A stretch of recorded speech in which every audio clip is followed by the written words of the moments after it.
this here is like... No, you hit the big blue shiny button. See the button on top? I did. Okay. End so stream? now can we... Should I hit end stream? No. No, we just want to be able to see the chat. Right, so we had all this. Okay, so... Yeah. Hi, guys. If you can hear us and see us okay, please let us know. Please let us know and put it in the comments. Right. And we're going to just make sure everything's okay before we continue on. Sounds great. Hello. Hi, Kate. Yeah, David Waldman. Yeah, cup of coffee sounds amazing. I can smell the coffee in our pot that we have ready for tomorrow morning already. It and smells lots so of good. plaid. Mm. It's after a minute. Hit a cup of... Okay. I guess they can hear us good. Yay! Right? Awesome, guys. We're on, says we're Raymond. On. Raymond says we're on. It's on like Donkey Kong. Hey, that's my uncle. Welcome everybody to the Mummy and the Monkey's Hairy Scary Hangover! That's right, Yeah. episode number 7. We've got a lot of catching up to do to episode 72, but we're in the 70 area, so that must be good. Mm-hmm. The 7s. Punch! Hey man, thanks for the artwork that you sent us to show. Yeah, what thank do you you. do? That's really cool. For people that might catch us on YouTube that don't know what's going on, we are horror film hosts on our Facebook page, The Mummy and the Monkey. We just hosted a short film and a feature film, and then we shared fan mail, we had some comedy skits, some interviews, and that's what we do on most Friday nights. Different topics we discuss, and then our Monster Hustle playlist on YouTube has a lot of behind-the-scenes reseller and eBay videos. So it's combining all that cool stuff we like into one channel just with different playlists. Okay. Right. So yes, I got the Hairy Scary Hangover. Sorry, I had all the other stuff going on. This is what it should look like. Sorry about that, everybody. I took the frame off already. Oops. All right. Okay, cool. So, did you have a good Valentine's Day? Let us know what Yeah. you did for your Valentine's. If you guys want to share some of the dates that you went on, the dates that you want, maybe some dates went horrible. I don't know. Did you hook up on one of those apps? It didn't go well or went well? Or did you have a dating app success story? Yeah, I think if you had a success story, you might not be watching tonight. But maybe you did and you're over with it and you want to tell us about it. Whatever. Or maybe this is the soundtrack. Yeah. Maybe it's I doubt it. Maybe it's Mummy and Monkey and Chill. Oh yeah, Mummy and Monkey and Chill. Like what we mentioned. We need to make that T-shirt. Mummy and Monkey and Chill. Yeah, or boxer shorts. That should be a T-shirt. It should be.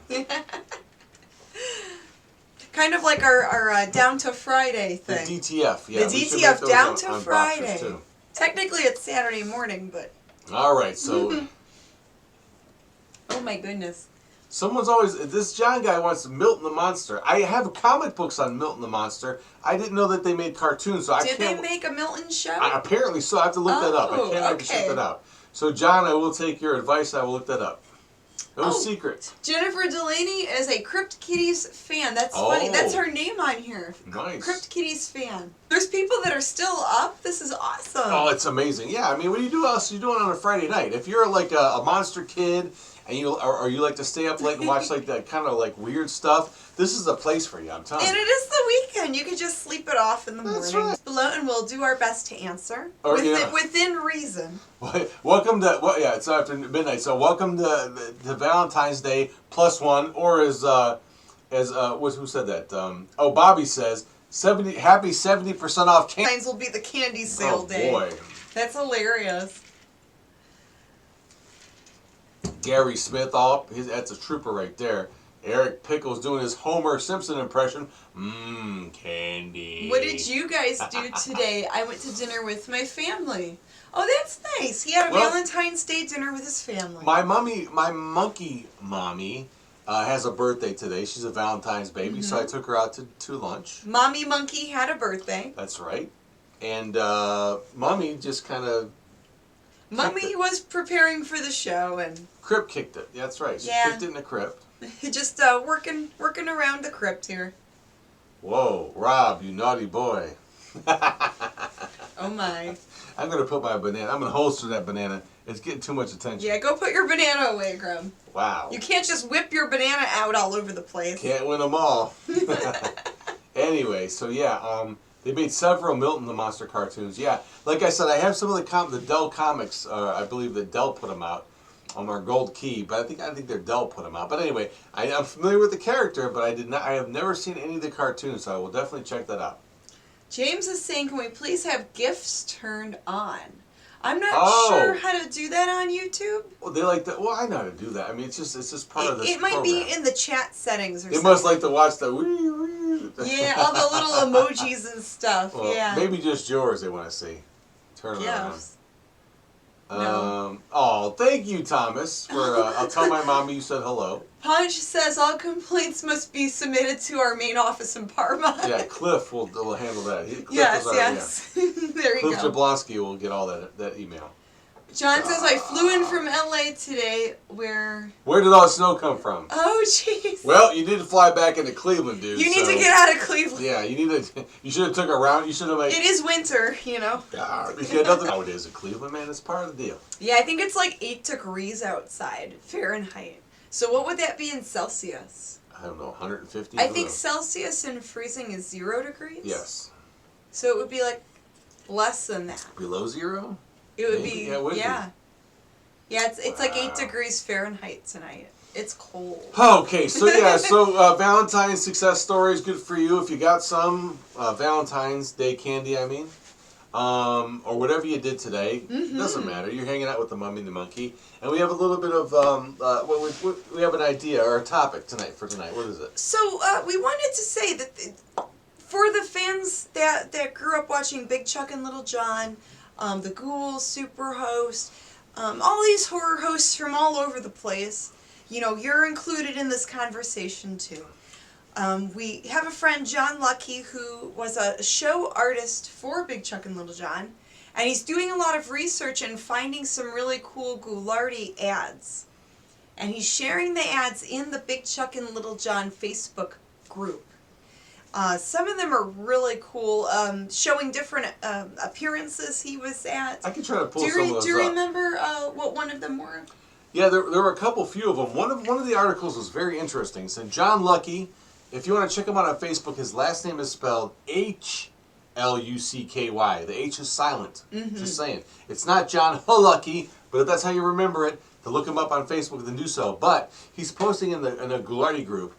He went to Toledo, Ohio, as you said. He's pulling all these articles out of their digital archives that have to do with the Ghoulardi craze back in the mid-'60s. Yeah, because Ghoulardi was on TV in Cleveland, Ohio from 1963 to 1966. So it blew my mind. And then later on he moved out to Hollywood to do some voiceover acting. That's right. He was the voice of ABC. He did The Love Boat and all this. He did Saturday a ton morning of cartoons, too. all the way up until like Star Trek The Next Generation. He did voiceovers for any station basically where he was under contract where he could do it. Yes. But let's go back to what we were talking about. Yes, going back to the topic. These ads that John Lucky found, one of the articles had to do with, some of them are appearances that Ghoulardi had, and some of them are articles on Ghoulardi's reign in Cleveland back in the mid-'60s as it happened. One of them was, I think, dated, because Ghoulardi reigned Cleveland, it was in Cleveland from 63 to 1966. Yeah, I just said that. And I'm just saying, but this article that I'm talking about now was, I think, printed in 64. Like maybe less than a year when he was on TV. Oh, okay. So the one article he shared was from 64. I think so. Because it was March of someone said it was March of 64, so it would be less than a year than he was. Because I think he came out in November or December of 63. Anyway, this particular article talked about the craze of the Ghoulardi sweatshirts that were being sold in grocery stores around the Ohio area. Oh, that Cleveland, one's Akron. really... I did see that one. That one's really wild. In that article, it says that his sales of the sweatshirt sales in from 1963 to 64 up until that point were $60,000. Whoa! Now he and Ernie / Ghoulardi got 20% of that. That's that's a lot of money back now. That's a lot of purple kniffs. Let me tell you. Yeah, that's a lot of sweatshirts. That's a lot of money now. If we could sell $60,000 of our T-shirts, I'd be impressed. I know, that'd be awesome. I would. Yeah. But what I was thinking when I heard when I read that statistic, I'm thinking in my mind, well, how many of those sweatshirts got to be out there? That's 20,000 sweatshirts they sold at $3 a piece. That's a lot, and $2.98. That's There's how much they were back then. There's got to be some That's still wild. in someone's basement in a little trunk or something. Who I'm knows? thinking if it's a fan that really liked it, they probably wore that sweatshirt till it fell apart. Well, I got it. Well, then, but listen. There's probably not many around. But I got a tip from somebody that says there's somebody out there that has some in a warehouse. What? Yes. I'll tell you more later. You'll have to tell me details when we're off the air. I'll show you the message. Yes. Yeah, that'd be great. So yeah, there's a probability that there's some. I could see that happening. Someone's sitting on a bunch. There's a lot of people that were around back then, still around now. So who knows? Anyway, let's go back to the comments for a what minute. is a like button? Shame on you. You should know that, Eric. Someone wanted to know too. Hit the like button, guys, if you're liking what we right. do here on YouTube. If you're liking us like a tree. And we do appreciate you coming over from Facebook to YouTube. So thank you guys. And for it being this late at night on a holiday and you're still hanging out with Lofty us. Moose and What the Buck. Yeah, exactly. What the buck. Someone wanted to know how they celebrate Thanksgiving. Thanksgiving. Valentine's Day in Parma. Oh, you know. Conversation pierogies? Conversation pierogies, yes.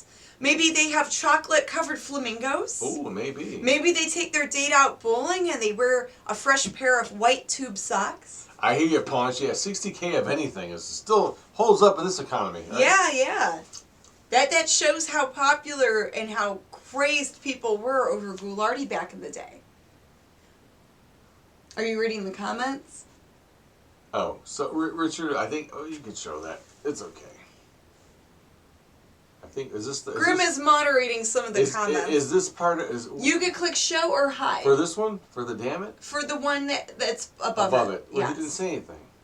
I don't know. It's in gray. Says, I don't know. So click show. Click show. There we go. Back to the other screen. Okay. There you go. You're okay. You just clicked off that, so I don't see nothing. It's okay. No, I'll show you later. I get it, but what's he saying? It's nothing. He wasn't showing it. It's sometimes YouTube's algorithm is weird when people comment. So I see. It might flag some comments as being inappropriate when they're really not. Yeah, you could say that. So Grimm has to go through and we'll check the comments and we could click show or hide depending on the content of it. So I see Ponch is or the context or whatever. So our buddy Ponch is telling us that he's working on Lightwave on a PC. Oh, cool. I brought up that PC on a Mac because that's what I learned. I'm a Mac type of guy. But anyway, but as a graphic designer, but I know it's a dual platform always a program. but. It's a dual platform program. But I knew a guy back in the day that could everything he built was from it was just basically from a square. It's a polygon-based program. I'm pretty sure it still is. And this guy could take literally taking a cube of clay, but in virtual form, right? In a digital form, he would start everything he made. If you saw it, you'd be like, "That's pretty awesome." But it would all start as basically a cube of clay, of a digital clay, polygons. He would pull things from a single polygon shape. It was crazy. I don't know how he did it. Cool. I never figured it out. So yeah, thank you, Punch, for sending us the fan art. It was digital 3D fan art. We got some. What's going on there? I don't want to say it, but it just says weird. Who's that? I don't know. There's some stuff going on in the chat. We'll check it out later. Don't read it aloud. I'm not. It's okay. We'll check it out later. You're good. Albert says, "Love you guys. Love the live computer conversation." Albert's watching. Okay, so thank you, Albert. Yeah, he's a friend of ours. I know he's always hanging out at his he goes out and he camps a lot. He always posts all the cool fires he has and all the crazy stuff he's eating at his place. Yeah. Albert, we love following you, man. Thank you for watching our show. Cool stuff. Thank you. Yeah, hopefully George is doing okay. Yeah. He also helps out George Shuba, who is Cleveland, Ohio's first rock and roll photographer, and we interviewed him a couple times. Hey. When we had the brick and mortar shop, he made an appearance in the store. Really nice guys. Yeah. Hey Albert, I got a question for you. Did you get Stone's tickets today for the Cleveland show? I mean, I think he did. I would imagine he did. But anyway, hey Bobby, we're here too. Here's your banana, buddy. I thought you were putting your banana away. Right? I can't put this, not for long, just for short periods of time. But let's go back to our topic. So we were talking about So I guess John Lucky went to. There was a university that had some Ghoulardi art. Toledo, right? in Toledo. I don't know the university name. I don't know if it was University of Toledo or something else. Right.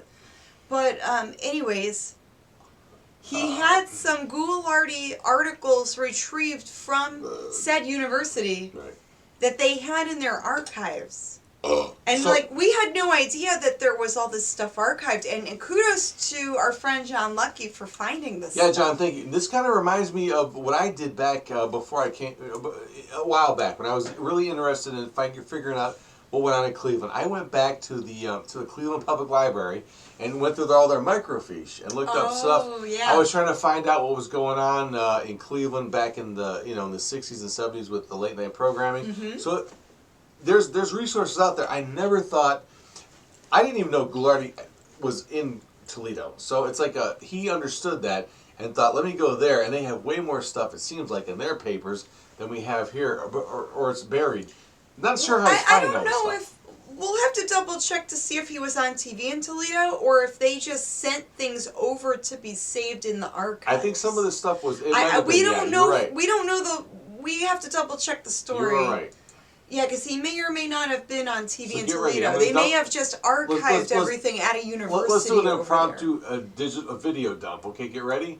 They can still hear us. What videos are you dumping? Not videos, but oh, you mean images? Graphics? Yeah, images that John Lucky found, right? Oh, you found them? Okay. Yeah, I got them all here. Oh, cool. So here is something he found. It's an appearance he did at Kroger's. I don't know where. Kroger.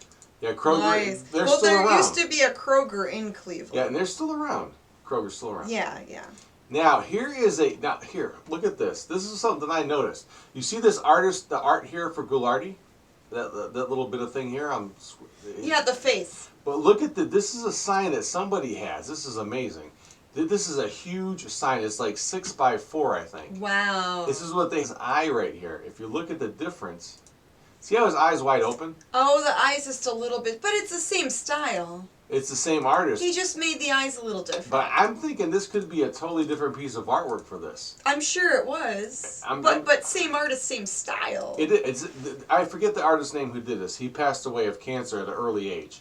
But he was a Cleveland dude. He did a lot of underground comics, kitchen sink stuff, like back with Robert Crumb and all these guys. Mm-hmm. He was one of these dudes. But there's 2 different pieces of art for this same sort of pose, which I think is interesting.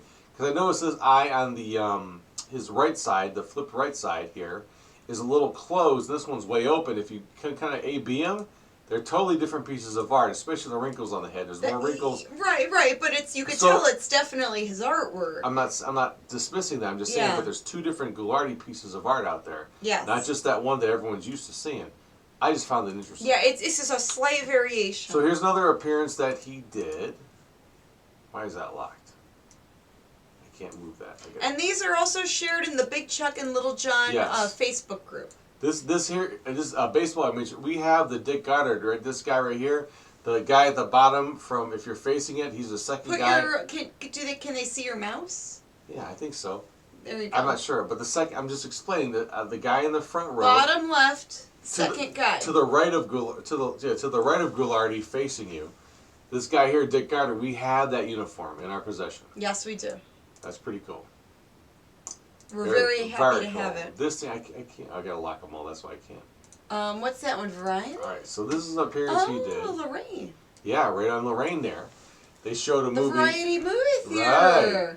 Oh, I wish they would open that Isn't that place cool? again. That theater's closed. Look, they call it West 118th Street, which is it's off 117th. It's off 117th. I guess the next street over would be 118th. It's in between They go both. in order. Yeah. Yeah. Amazing. Whatever happened to Baby Jane? That's a great film. And 2 on a Guillotine, I just sold that movie on a DVD to someone on eBay, so that's kind of interesting. There we go. So there's that. And that's the same appearance. Okay, I got that twice. Anyway. Ellen Bloom is asking, where are all these sweatshirts today? You know, we're wondering, I'm thinking a lot of... Look at that billboard that they had. There's a $2.89 for a shirt, roughly $3. Mm-hmm. That would be $60,000, okay, equals 20,000 shirts at $3 a pop. Mm-hmm. 20,000 shirts? That's a lot, but I have to imagine, you have to think this was also over 50 years ago. Close to 60 years ago. So who keeps their clothing that long? And when people pass away, stuff gets thrown away or donated. Yeah. And some of it gets, though, thank God, thrown in a trunk in a basement. So maybe, and but like I basements said, have mold, mildew, stuff gets ruined, stuff gets thrown away. So again, people not all really of it don't does. keep clothing that long. So that's why I'm thinking there's probably not that many left.